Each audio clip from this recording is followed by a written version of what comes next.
2010. Plus, it includes some of the new features which we have in Office 2010. At the same time, I have also been covering some of those things which you might require in your internship. For example, after you finish your degree, you might have to go for a job.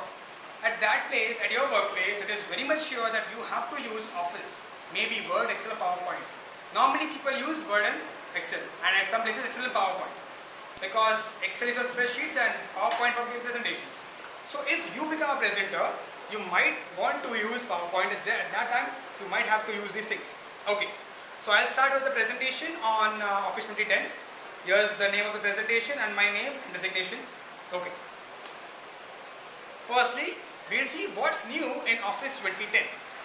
I have some of the features listed out here, which includes built-in screenshot capture tool, broadcast presentation, record slideshows as videos, new animations and slide transitions, background removal tool for images, completely revamped options under the Office button, jump lists in Outlook 2010, new splash screen, inserting and editing video, compressing media while saving presentation, PowerPoint gets 2007, Word 2000 or Excel, and equations tab, print control under the Office button, recovery of unsaved files, all new Office web app, and finally Excel, Power Pivot and Power Client and Slicers. Okay.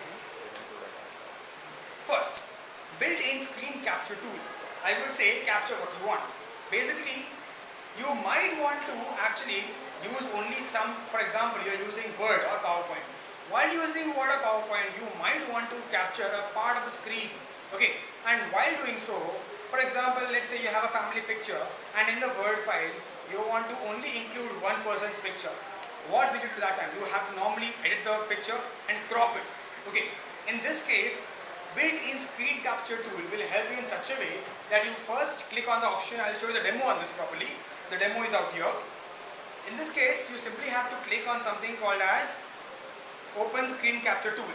I'll give you some basics. So first start, then click on Word. Word opens in this way. And then if you are able to see something out here which is insert maybe you see screenshot. Okay. When you click this, you get this kind of picture. This is a closer one. Okay.